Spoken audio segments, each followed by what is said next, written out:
Welcome back all of you. स्वागत आहे तुमचं आपल्या युट्यूब चॅनलमध्ये. आपण खास MST CET साठी टॉपिक वाईज सिरीज सुरू करत आहोत. याच्यामध्ये CET साठी जेवढे जेवढे बोर्डाच्या पुस्तकातले आवश्यक पॉईंट आहेत तेवढे आपण सर्व कव्हर करणार आहे आणि त्यानंतर त्याच्यावरती जे PYQ आलेले आहेत CETचे 2024 आणि 2023 चे ते आपण कव्हर करणार आहोत. ठीक आहे. तर आज आपण केमिस्ट्रीचा सगळ्यात सोपा फिजिकल केमिस्ट्रीचा आणि मार्क्स जास्तीत जास्त वेटेज असलेला टॉपिक जो की केमिकल कायनेटिक्स आहे हा सुरू करत आहोत. आता केमिकल कायनेटिक्स म्हणजे काय?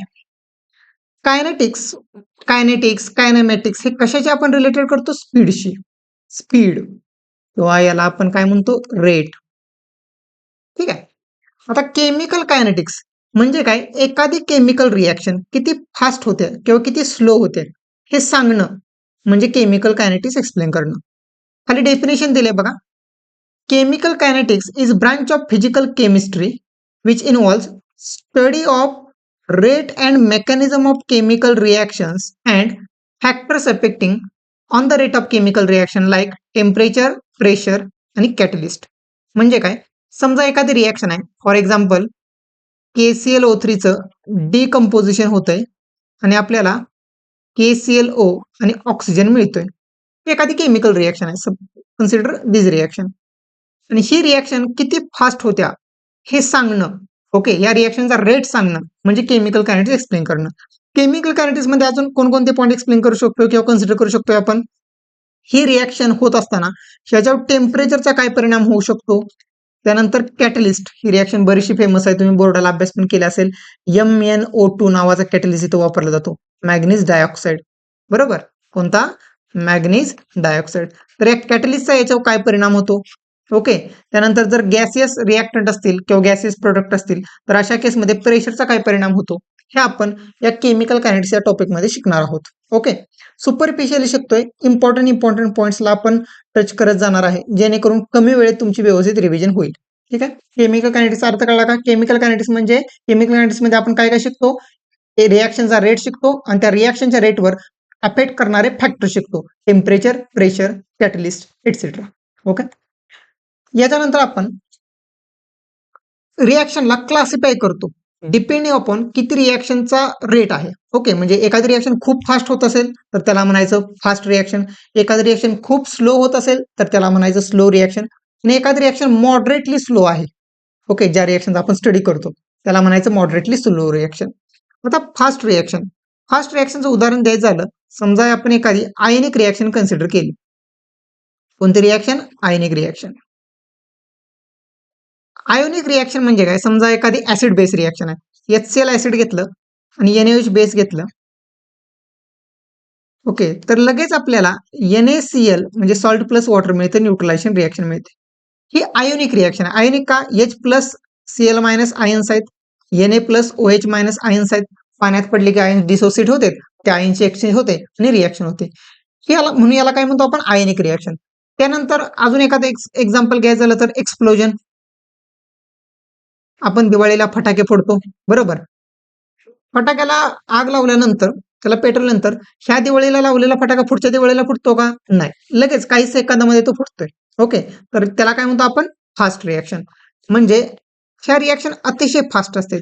ह्या रिॲक्शन इतक्या फास्ट होत असतात की या रिॲक्शनचा आपल्याला या रिॲक्शनचा रेट स्टडी करायची आपल्याला गरजच पडत नाही. ओके, म्हणून फास्ट रिॲक्शन आपण कन्सिडर करतो का? नाही, फास्ट रिॲक्शनचा आपण स्टडी करत नाही, रेटचा स्टडी करत नाही. त्यानंतर असते व्हेरी स्लो रिॲक्शन. मुद्दा म्हणून हेच तर सुरुवातीला एक्सप्लेन करतो. Very slow reaction. Very slow reaction याचं एक्झाम्पल घेऊ शकतो rusting. For example rusting of iron, गंजणे. लोखंड जर एखादं गंजत असेल तर ते वर्षानुवर्ष होणारी प्रोसेस आहे, आज उद्या लगेच कळणारी नाहीये किंवा लगेच फास्ट होणारी रिॲक्शन नाहीये. ओके, म्हणजे आपण समजा नवीन कार आणली तर आपण दररोज कार खाली वाकून बघतो का आज किती गंजल्या, उद्या किती गंजल्या? नाही, असं नाही बघत बसत. का नाही बघत बसत? कारण ती अतिशय स्लो रिॲक्शन आहे, व्हेरी स्लो रिॲक्शन आहे. ह्या रिॲक्शन इतक्या स्लो असते की याचा पण आपण अभ्यास करत नाही, स्टडी करत नाही. अरे, म्हणजे ज्या रिॲक्शन अतिशय फास्ट असते, फास्ट रिॲक्शन त्याचा पण स्टडी करत नाही. ज्या रिॲक्शन स्लो असते त्याचा पण स्टडी करत नाही. मग नक्की रिॲक्शन कोणत्या रिॲक्शन स्टडी करतो, कोणत्या रिॲक्शनचा रेटचा स्टडी करतो? आपण अशा रिॲक्शनचा रेटचा स्टडी करतो ज्या रिॲक्शन कशा आहेत, मॉडरेटली स्लो आहेत. म्हणजे आपण टॉपिक मध्ये फक्त अशाच रिॲक्शन कन्सिडर करणार आहे ज्या रिॲक्शनचा रेट आपण मोजू शकतो, कन्सिडर करू शकतो. ओके, एक्सपेरिमेंटली आपण मोजू शकतो, कन्सिडर करू शकतो, म्हणजेच मॉडरेटली स्लो. आता नक्की कोणत्या रिॲक्शन मॉडरेटली स्लो म्हणून क्लासिफाय करू शकतो? ज्या रिॲक्शन मध्ये बॉन्ड मेकिंग आणि बॉन्ड ब्रेकिंग होत असतं, म्हणजे बॉन्ड तयार होत असते, प्रोडक्ट मधले बॉन्ड तयार होते आणि रिॲक्टंट मधले बॉन्ड ब्रेक होते, अशा रिॲक्शनचाच फक्त आपण इथं स्टडी करत असतो. Okay, for example N2+H2 gives ammonia. आता ही रिॲक्शन बॅलन्स करायची झाली तर N2+3H2 गिव्ज ट्वाइस अमोनिया. आता N नायट्रोजन नायट्रोजन ॲटम मधला बॉन्ड ब्रेक होणार, हायड्रोजन हायड्रोजन ॲटम मधला बॉन्ड ब्रेक होणार आणि इकडे नायट्रोजन आणि हायड्रोजन मध्ये बॉन्ड काय होणार, तयार होणार. बरोबर. अशा केसमध्ये हा बॉन्ड जर ब्रेक करायचा असेल तर याला जरा वेळ लागतो, ह्याला पण ब्रेक करायचा आहे, याला पण जरा वेळ लागतो आणि हा तयार होणार आहे, याला जरा वेळ लागतो. आणि हा वेळ आपण कन्सिडर करू शकतो स्टडी करताना. म्हणून आपण अशाच रिॲक्शनचा स्टडी, अशाच रिॲक्शनच्या रेटचा स्टडी करतो ज्या रिॲक्शन कशा आहेत, मॉडरेटली स्लो आहेत, म्हणजे ज्या रिॲक्शनमध्ये बॉन्ड तयार होत असतात आणि बॉन्ड ब्रेक होत असतात. ओके, ह्या पॉईंटमध्ये आपण काय डिस्कस करणार आहे बघा, classification of the reaction on basis of their rates. रिॲक्शनच्या रेट वर रिॲक्शनचे 3 टाईप पडतात. Fast reaction, moderately slow reaction, very slow reaction. Very slow reaction आणि फास्ट रिॲक्शन आपण स्टडी करत नाही, कारण की लय स्लो आहेत किंवा लय फास्ट आहेत. मग कोणत्या रिॲक्शन स्टडी करतो, ज्या मॉडरेटली स्लो रिॲक्शन आहेत. ओके, मॉडरेटली स्लो रिॲक्शनचा आपण फक्त स्टडी करतो. या पेजमध्ये, या पॉईंटमध्ये आपल्याला एवढंच कन्सिडर करायचं आहे. आता पुढचा point, rate of chemical reaction. Okay, आता आपण 8वी-9वी पासून इव्हन 7th-7th स्टँडर्ड पासून आपण स्टडी करत आलो आहोत की रिॲक्शन होतं म्हणजे नक्की काय होते, एखादी रिॲक्शन होत असते म्हणजे नक्की काय होत असतं. एखादी रिॲक्शन घडत असते म्हणजे तो रिॲक्टंट संपत असतो आणि प्रोडक्ट तयार होत असतो.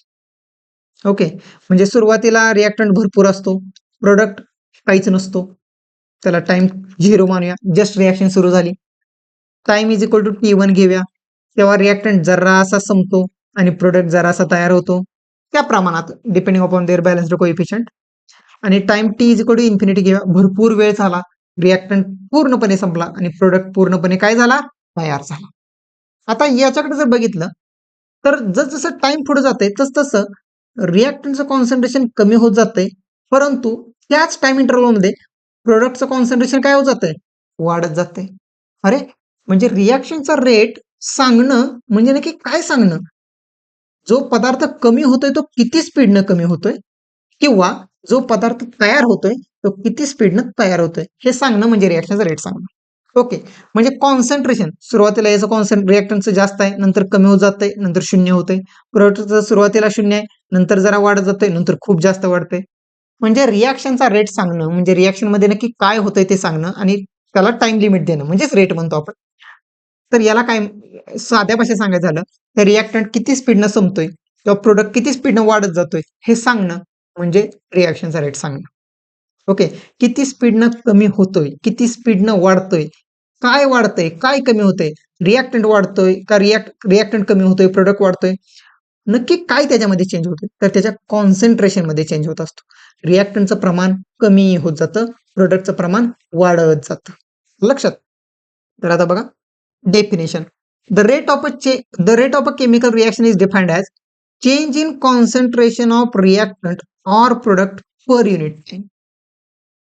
ओके, म्हणजे कॉन्सन्ट्रेशन मध्ये काय बदल होतोय, आता कॉन्सन्ट्रेशन मधला बदल आपण C2 minus C1 final minus initial divided by काय करणार, त्याला किती वेळ लागला, T2 मायनस T1 या भाषेत सांगू शकतो. त्याला आपण शॉर्ट मध्ये असं पण म्हणू शकतो, delta C upon delta T, म्हणजे कॉन्सन्ट्रेशन मधला बदल डिवायडेड बाय त्याला किती वेळ लागतोय त्यानं भागायचं. याचं साधं उदाहरण द्यायचं झालं तर समजा सुरुवातीला कॉन्सन्ट्रेशन होतं प्रोडक्टचं 5 किंवा 0 मोल होतं. ओके, आणि नंतर किती झालं समज 10 मोल झालं. टाइम पण सुरुवातीला किती असणार सांगा, टाइम सुरुवातीला 0च असणार आणि ते किती मिनिटात झालं समजा 5 मिनिटात झालं, 5 मिनिटामध्ये. तर याचा रेट कसा सांगणार सांगा, सुरुवातीला 10 होतं, sorry, final minus initial divided by time interval, final minus initial काय ना सांग, 10 डिवायडेड बाय 5 म्हणजे रेट काय झाला याचा 2 झाला. अशा पद्धतीनं. ओके, अतिशय सोपे क्वेश्चन असेल. क्वेश्चन आपण नंतर डिस्कस करणार आहे. ओके, त्यामुळे एखादा क्वेश्चन कळला नसेल डिस्कस करताना इथं तर लय लोड घेऊ नका. आपण PYQ सगळे सीईटीची कव्हर करणार आहे. आता नेक्स्ट पॉईंट याच्यामध्ये शिकतोय, unit of rate of a chemical reaction. Chemical रिॲक्शनच्या रेटचं युनिट काय असतं? समोर बघा, रेट ऑफ केमिकल रिॲक्शन आत्ताच सांगितलं काय, delta C upon delta T formula सांगितला. म्हणजेच काय सांगा, C2 minus C1 upon T2 minus T1. ह्याला जर पुढे आपण एक्सप्लेन करायला गेलो म्हणजे सॉल्व्ह करायला लागलो तर मला सांगा कॉन्सन्ट्रेशन युनिट काय असतं, मोलॅरिटी. आता शॉर्ट मध्ये लिहा, मोल पर लिटर किंवा मोल पर डीएम क्यूब असतं. सुरुवातीला फक्त मोलॅरिटी घेऊया. आता मोलॅरिटी हे कॉन्सन्ट्रेशन युनिट आहे. कॉन्सन्ट्रेशन मायनस कॉन्सन्ट्रेशन, जसं की 5 किलो वजा 3 किलो केलं तर उत्तर 2 किलो येतं. म्हणजे काय, एखाद्या गोष्टीचं युनिट आणि त्याच्या फरकाचं युनिट पण काय असतं, सेमच असतं. कळलं असेल तुम्हाला. म्हणजे मोलॅरिटी मायनस मोलॅरिटी शून्य नाही घ्यायचं, मोलॅरिटी मायनस मोलॅरिटी घेतलं divided by second minus second काय येणार, सेकंद. म्हणजे याचं युनिट काय झालं, मोलॅरिटी पर सेकंद. काय झालं, मोलॅरिटी पर सेकंद. आता मोलॅरिटीला आपण अजून जर सोपं करायचं झालं तर काय म्हणू शकतो सांगा, मोल पर डीएम क्यूब पर सेकंद हे रेट असतं. ओके, कॉन्सन्ट्रेशनच्या भाषेत. आणि जर प्रेशरच्या भाषेत सांगायचं झालं तर अजून काय युनिट होऊ शकतं सांगा, युनिट ऑफ रेट. अजून काय होऊ शकतं, जर प्रेशरच्या भाषेत सांगायचं झालं तर सगळे रिॲक्टंट गॅसेस असतील, सगळे प्रोडक्ट गॅसेस असतील तर काय सांगणार, एटीएम. एटीएम हे प्रेशर युनिट असतं पर सेकंद. ओके, तर एवढं तुम्ही जरा पाठच करून ठेवा, हे युनिट परीक्षेला येत असतं. डायरेक्ट जर विचारलं what is the unit of rate तर मोल पर डीएम क्यूब पर सेकंद किंवा प्रेशर असेल तर ATM per second. Okay, so अतिशय सोपं आहे, तरी पण आपल्याला येत असलेलं पाहिजे. आता नेक्स्ट पॉईंट आहे types of rate of chemical reaction. जरा बऱ्याच जणांना कन्फ्यूज करणारा पॉईंट असतो हा, पण अतिशय सोपा आहे. Types of rates of chemical reaction. आता एक उदाहरण घेऊया. समजा तुम्हाला पॉईंट ए पासून पॉईंट बी पर्यंत जायचंय. पॉईंट ए पासून पॉईंट बी पर्यंत जायचंय. हे डिस्टन्स आहे 60 किलोमीटर. इथे 60 किलोमीटर. आणि तुम्ही ए या गावावरून निघाला, बी या गावाला पोहोचला आणि तुम्हाला इथपर्यंत पोहोचायसाठी 1 तास लागला. किती लागला, 1 तास. तुम्ही या बी या गावात पोहोचला, तुमच्या मित्राने विचारलं, अरे कितीच्या स्पीडनं आला, किंवा त्यानंच ठरवलं की आपण स्पीड कॅल्क्युलेट करूया, तर तो काय सांगणार सांगा, 60 किलोमीटर तू एका तासात आलास किंवा आलीस, म्हणजे 60 किलोमीटर पर आवर 60च्या स्पीडनं आलास. पण जरासा विचार करून सांगा, हे टोटल टाइमसाठी, टोटल डिस्टन्ससाठी आपण स्पीड काढलेला आहे. तुम्ही जेव्हा गाडीच्या स्पीडोमीटर मध्ये बघतात, समजा तुम्ही इथं असला आणि गाडीच्या स्पीडोमीटर तुम्ही बघितलं तर गाडीच्या स्पीडोमीटर मध्ये 100 आकडा होता. अरे म्हणजे त्या वेळेला तुम्ही 100च्या स्पीडनं आलता, गाडी 100च्या स्पीडनं चालत होती. इथं एखादं समजा ट्रॅफिक लागलं, काय लागलं, ट्रॅफिक लागलं, आणि इथं गाडीच्या स्पीडोमीटर मध्ये बघितलं तर गाडी तुमची 10च्या स्पीडनं चालली होती. नंतर काहीतरी एकदम आडवं कोणतरी आलं, गाडीचं स्पीड झिरो झालं. म्हणजे आपण गाडीच्या स्पीडोमीटर मध्ये जे बघतोय ते कमी जास्त होतंय, पण टोटल टाइम साठी जे काढलं त्याची तर व्हॅल्यू फिक्स आली. हा लक्षात. म्हणजे काय माहिती आहे का, आपण जे total time divided by total distance divided by total time घेतो, मोठ्या इंटरव्हल साठी घेतो, त्याला म्हणतो आपण ऍव्हरेज. तुमचं हे ऍव्हरेज स्पीड आहे. तुम्ही 60 किलोमीटर एका तासात अंतर कव्हर केलं असेल तर ते 60 किलोमीटर पर आवर हे तुमचं ऍव्हरेज स्पीड आहे. आणि तुमच्या जे स्पीडोमीटर मध्ये त्या एका सेकंदापुरतं किंवा एखाद्या मिनिटापुरतं थोड्या वेळापुरतं जे दिसतंय ते तुमचं असतं इन्स्टंटेनियस स्पीड. ओके, म्हणजे खूप मोठ्या टाइम इंटरव्हल साठी जर जो तुम्ही रेट काढता त्याला म्हणतो आपण ऍव्हरेज रेट. काय म्हणतो, ऍव्हरेज रेट. आणि एका मिनिटासाठी तुमची गाडी 100च्या स्पीडनं गेली असेल किंवा 10च्या स्पीडनं असेल, थांबली असेल जरा वेळ, 1 मिनिट 1 सेकंद किंवा अर्धा मिनिट, थोड्याशा टाइम इंटरव्हल साठी, तर त्याला म्हणतो आपण इन्स्टंटेनियस रेट. काय म्हणतो, इन्स्टंटेनियस. त्या टाइम इन्स्टंटला किती होतं, इन्स्टंट म्हणजे कमी वेळेपुरतं. ओके, इन्स्टंट हे बघा, जर लय काय लोड येत असेल तर जे मोठ्या इंटरव्हलसाठी काढतो त्याला म्हणतो आपण ॲव्हरेज रेट, आणि जे छोट्या इंटरव्हलसाठी काढतो त्याला म्हणतो इन्स्टंटेनियस रेट. गाडीच्या स्पीडोमीटर म्हणजे तुम्हाला जे बदलताना दिसत असतं, 1-2 सेकंदाला लगेच बदलतं, जरा ऍक्सेलरेट केलं की लगेच स्पीड बदलतं, ते असतं इन्स्टंटेनियस स्पीड, इन्स्टंटेनियस रेट. आणि मोठ्या इंटरव्हलसाठी काढतो त्याला म्हणतो आपण ॲव्हरेज रेट. ओके, म्हणजे ॲव्हरेज रेट आणि इन्स्टंटेनियस रेट अशा पद्धतीने आपल्याला 2 रेटचे प्रकार मिळतात. ॲव्हरेज रेट म्हणजे काय, delta C upon delta T, म्हणजे मोठा बदल. ओके, हे जरा एक्सप्लेन करतो मी. त्रिकोण जेव्हा असतो हा मोठा बदल किंवा मोठा चेंज सांगण्यासाठी वापरला जातो. मोठा बदल. आणि छोट्या बदलला छोटा बदल म्हणूया. छोटा बदल. जर खूप जास्त चेंज दाखवायचा असेल तर आपण त्रिकोण वापरतो, आणि छोटासा चेंज दाखवायचा असेल तर त्याला आपण डी वापरतो. आणि दोघांचा उच्चार पण डेल्टाच असतो. हे सगळ्यात महत्वाचं आहे. दोघांचा उच्चार पण काय असतो, डेल्टा. म्हणजे delta C upon delta average rate. आता मायनस कधी घ्यायचं, प्लस कधी घ्यायचं हे आपण नाहीतर आता सांगतो. रिॲक्टंट कमी होत असतो, निगेटिव्ह चेंज असतो, रिॲक्टंटला रेट मायनस घ्यायचा. प्रोडक्ट वाढत असतो, प्रोडक्टला प्लस घ्यायचा. प्लस नाही लिहिलं तरी चालतं. ओके, समोर लक्ष द्या. तर ॲव्हरेज रेट ऑफ रिॲक्शन म्हणजे काय, delta C upon delta t घ्यायचं. जरा दिसत नसेल तर मोठा काढतो, delta C upon delta t. आणि इन्स्टंटेनियस रेट कसं काढतो, d A by d t. D A by d t. Small टाइमसाठी जर तुम्ही कॉन्सन्ट्रेशन मध्ये बदल कन्सिडर केला तर इन्स्टंटेनियस रेट. मोठ्या टाइमसाठी, त्रिकोणासाठी मोठा बदल जर कन्सिडर केला तर त्याला म्हणायचं ॲव्हरेज रेट. आता ॲव्हरेज रेट कसा काढला जातो त्याची जरा ग्राफिकल रिप्रेझेंटेशन आहे, त्याची काही गरज नाहीये. आपण न्यूमरिकल याच्यावर कव्हर करणारच आहे, तरी पण सांगतो. डेल्टा सीचा फॉर्म्युला काय येणार, C2 minus C1 upon T2 minus T1. Okay, आता हा ग्राफ बघा, concentration of reactant, concentration of reactant, आणि इकडे कॉन्सन्ट्रेशन ऑफ प्रोडक्ट. रिॲक्टंटचं कॉन्सन्ट्रेशन कमी होत असतं, त्यामुळे हा ग्राफ खाली यायला लागलाय बघा, कमी होत चाललंय. प्रोडक्टचं कॉन्सन्ट्रेशन वाढत असतं म्हणून हा ग्राफ वर चाललाय. प्रोडक्टचं वाढत असतं, वर चाललंय. हा लक्षात.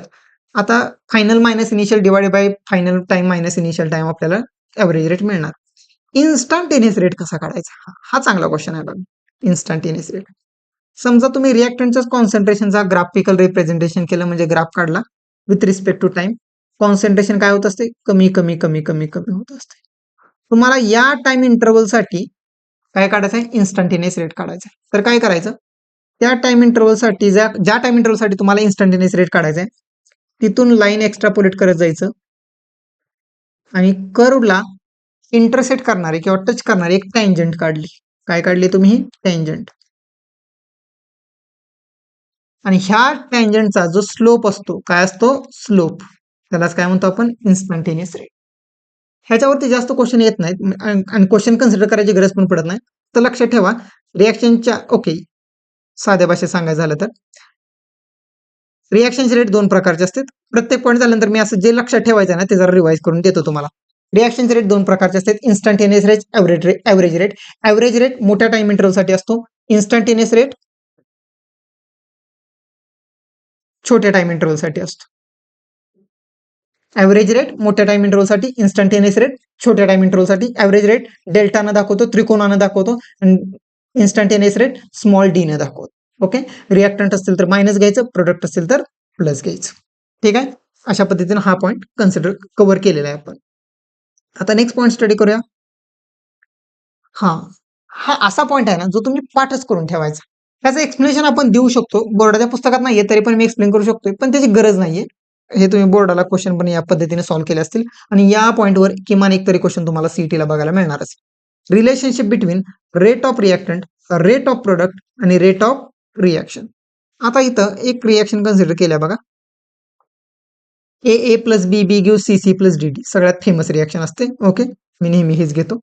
म्हणजे कॅपिटल ए कॅपिटल बी हे रिॲक्टंट आहेत, कॅपिटल सी कॅपिटल डी हे प्रोडक्ट आहेत.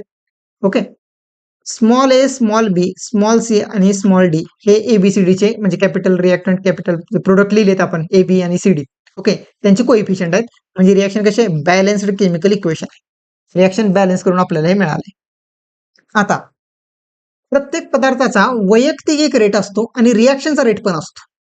म्हणजे ए चा रेट वेगळा असतो, बी चा रेट वेगळा असतो, सी चा रेट वेगळा असतो, डी चा रेट वेगळा असतो. आता ए आणि बी चा सी डी चा वेगळा म्हणजे नक्की काय, तर बघा, ए आणि बी काय आहेत? रिॲक्टंट आहेत. ए आणि बी काय आहेत? रिॲक्टंट आहेत. बरोबर. आणि सी आणि डी हे काय आहेत? प्रोडक्ट्स आहेत. सी आणि डी काय आहेत? प्रोडक्ट्स आहेत. ओके. रिॲक्टंट कमी होत असते, त्यामुळे त्यांना शब्द कुठला वापरतो आपण? रेट ऑफ कन्झम्पशन किंवा रेट ऑफ डिसॅपेरियन्स, किती स्पीडनं कमी होते, किती स्पीडनं संपतेत. कन्झम्पशन किंवा डिसॅपेरियन्स. म्हणून ए आणि बी चा रेट सांगताना रेट ऑफ कन्झम्पशन ऑफ ए म्हणतो, रेट ऑफ कन्झम्पशन ऑफ बी म्हणतो. म्हणजे ए आणि बी कन्झ्युम व्हायला लागले, संपायला लागले आणि ते संपतेत. मग अशीच म्हणलं रिॲक्टनचा रेट कसा घ्यायचा असतो? निगेटिव्ह घ्यायचा. म्हणून तिथे घ्यायचं minus DA by D T minus DB by D T. परंतु जर प्रोडक्टचा विचार केला सी आणि डी, तर हे प्रोडक्ट प्रोड्यूस होत असते म्हणून तर त्याला आपण प्रोडक्ट म्हणतो. ओके. सी आणि डी तयार होते म्हणून त्याला काय म्हणतो? Rate of formation of C, rate of formation of D. Okay. इथं काय घेतोय आपण? DC by D T, D by D T. Product तयार होत असते तर रेट पॉझिटिव्ह असतो, वाढतंय त्यांच्यामधलं कॉन्सन्ट्रेशनचा चेंज पॉझिटिव्ह आहे. त्यामुळे तिथं पॉझिटिव्ह आपण लिहायची गरज नाही, लिहित पण नाही. ते कारण जेव्हा काय लिहिलेलं नसतं तिथं पॉझिटिव्ह असतं. म्हणजे काय? एखाद्या रिॲक्टंटचा किंवा एखाद्या प्रोडक्टचा जर वैयक्तिक रेट सांगायचा असेल तर डायरेक्ट आपण लिहायचं. परंतु जर त्याच ठिकाणी रेट ऑफ रिॲक्शन म्हणलं, ते लय महत्वाचं आहे बरं का. रेट ऑफ रिॲक्शन म्हणलं की रिॲक्शन मधले कोएफिशियंट वापरायचे, असं लक्षात ठेवा. रिॲक्शन म्हणले की रिॲक्शन मधले कोएफिशियंट वापरायचे बॅलन्स्ड केमिकल रिॲक्शन मधले. जसं की d A by D t divided by A घ्यायचं, d B by D t divided by B घ्यायचं, d C by D t divided by C घ्यायचं, d D by D t divided by D घ्यायचं. म्हणजे कधी coefficient घ्यायचे? जर रेट ऑफ रिॲक्शन सांगितलं असेल तर. जर वैयक्तिक रेट विचारला असेल ए चा, बी चा, सी चा, डी चा, तिथं कोइफिशियंट घ्यायचे का? नाही, तिथं कोइफिशियंट नाही घ्यायचे. लक्षात, कोइफिशियंट फक्त कुठे घ्यायचे? जिथं रेट ऑफ रिॲक्शन म्हणतोय. ओके. थोडक्यात एखाद्या रिॲक्टंटचा किंवा एखाद्या प्रोडक्टचा वैयक्तिक रेट सांगायचा असेल, individual rate of consumption of A, rate of consumption of B, rate of production of C किंवा rate of formation of C, rate of formation of D, अशा वेळेला कोएफिशियंट घ्यायचे नाहीत. रेट ऑफ रिॲक्शनच्या वेळेलाच फक्त कोएफिशियंट घ्यायचे. म्हणजे रेट ऑफ रिॲक्शन सांगतानाच आपल्याला बॅलन्स्ड केमिकल रिॲक्शन लागते, कारण की ते सांगताना आपण त्याच्या कोएफिशियंट काय करत असतो? डिवाइड करत असतो. ह्या पेजचा स्क्रीनशॉट मारून ठेवा किंवा व्हिडिओ मॅक्झिमम वेळा रिव्हिजन करा. हा पॉईंट तुम्हाला पाठच पाहिजे. जे समोर स्क्रीनवर सध्याला दिसतंय ते तुमचं काय पाहिजे? पाठ पाहिजे. ठीक आहे. Relationship between rate of reactant and product आणि rate of reaction. Next point आपण स्टडी करतोय, rate law. Okay. Rate law and order of reaction. आता हे बघा, consider following reaction A plus B B give C C plus D D. मगाची reaction आहे. अतिशय सोपा पॉईंट आहे, समोर लक्ष द्या. ह्या रिॲक्शनचा रेट सांगण्याची एक पद्धत असते. काय असते? पद्धत असते. कसं सांगितलं जातं बघ, रेट इज इक्वल टू, आपण इयत्ता 11वी केमिकल इक्विलिब्रियम या टॉपिक मध्ये शिकलोय. रिॲक्शनचा रेट कॉन्सन्ट्रेशन ऑफ रिॲक्टंट वर डिपेंड असतो.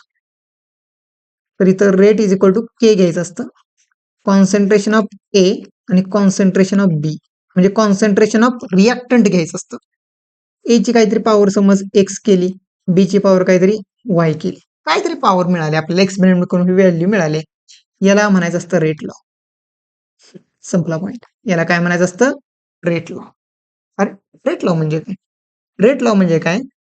एखाद्या रिॲक्शनचा रेट आणि त्या रिॲक्शन मध्ये जे रिॲक्टंट आहेत त्यांच्या कॉन्सन्ट्रेशन, रिॲक्शनचा रेट आणि कॉन्सन्ट्रेशन ऑफ रिॲक्टंट यांचा संबंध सांगणारा फॉर्म्युला म्हणजे रेट लॉ. इतक्या सोप्या भाषेत आपण शिकू शकतोय. रिॲक्शनचा रेट आणि रिॲक्टंटचं कॉन्सन्ट्रेशन याचा संबंध सांगणारा फॉर्म्युला म्हणजे काय? Rate law. तर संबंध सांगताना इथं काय काय वेगवेगळे शब्द आले बघा. रेट म्हणजे रेटच. केला म्हणायचं असतं रेट कॉन्स्टंट. याला काय म्हणायचं असतं? Rate constant. मग तुम्ही म्हणाल एक्स आणि वायला काय म्हणायचं? हे बघ, concentration of A concentration of B तर तुला दिसतच आहे. एक्स ला काय म्हणायचं? एक्स कोणाची पॉवर आहे? एच. तर एक्स ला म्हणायचं, पॉवरला आपण ऑर्डर पण म्हणतो मॅथ्स मध्ये, order of A, order of A. वायला काय म्हणायचं? ऑर्डर ऑफ बी, बी ची पॉवर आहे, ऑर्डर ऑफ बी. आणि एक्स आणि वायच्या व्हॅल्यू पूर्णपणे प्रॅक्टिकली काढल्या जातात, एक्सपेरिमेंट करून अंदाजे घ्यायची नसते ती व्हॅल्यू, परीक्षेत देतात तो आपल्याला काढावी लागते. ओके. एक्स ए ची पॉवर आहे म्हणजे ऑर्डर आहे, वाय बी ची पॉवर आहे म्हणजेच ऑर्डर आहे, आणि ह्या दोघांची जर बेरीज केली एक्स प्लस वाय तर याला म्हणतो आपण ऑर्डर ऑफ रिॲक्शन. काय म्हणतो आपण? Order of reaction. ओके. म्हणजे काय, एखादी रिॲक्शन दिली की एकाच्या लेफ्ट साईडला रेट लिहायचं, इज इक्वल टू करायचं, के लिहायचं, के म्हणजे केच असतो, अंदाजे घ्यायचा असतो, म्हणजे के फक्त लिहायचं असतं.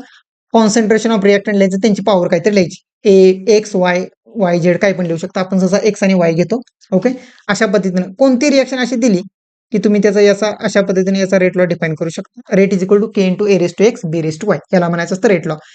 जे जी पॉवर आहे त्याला त्याची ऑर्डर म्हणायची असते. एक्स ही ए ची ऑर्डर आहे, वाय ही बी ची ऑर्डर आहे, आणि या दोघांची जर बेरीज केली तर आपल्याला आपण त्याला काय म्हणतो, ऑर्डर ऑफ रिॲक्शन किंवा ओव्हरऑल ऑर्डर ऑफ रिॲक्शन किंवा नेट ऑर्डर ऑफ रिॲक्शन. आता इथं जो रेट कॉन्स्टंट आहे ना तो जर आपण शिकूया. रेट कॉन्स्टंट, हे बघ, rate is equal to K A raise to X आहे आणि बी रेस टू वाय.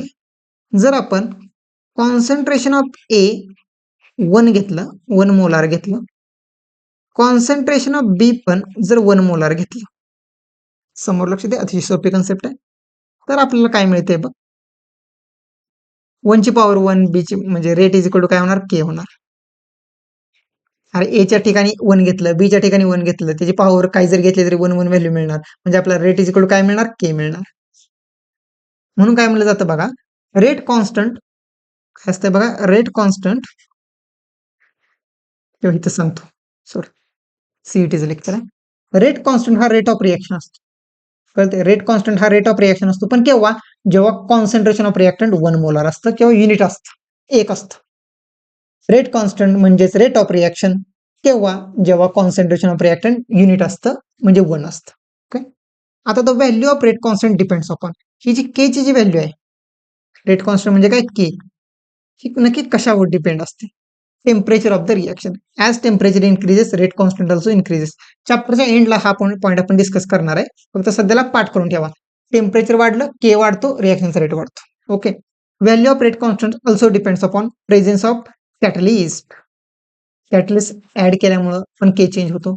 सॉल्व्हंट कोणता वापरलाय, रिॲक्शन ज्या मीडियम मध्ये होते त्या मीडियमचा पीएच काय, ऍसिडिक आहे, बेसिक आहे, अल्कलाइन आहे किंवा न्यूट्रल आहे. ओके, म्हणजे के ची व्हॅल्यू टेम्परेचरवर मेन डिपेंड असते, त्याच्याबरोबर पीएच, सॉल्व्हंट आणि कॅटलिस्टवर पण डिपेंड असते. ओके, हा पॉईंट जरा पाठ करून ठेवा, हा डायरेक्ट सीईटीला विचारला जातो. याच्या नंतरचा भाग आपण नेक्स्ट लेक्चरला स्टडी करणार आहे. ठीक आहे, म्हणजे की points of order of reaction. Order of reaction म्हणजे काय, त्याचे महत्वाचे कोणकोणते पॉईंट्स असतात, त्याचे न्यूमरिकल कसे सॉल्व्ह करायचे, याचा पुढचा भाग आपण नेक्स्ट लेक्चरला घेणार आहे. इथं आपण थांबूया. Happy learning, bye.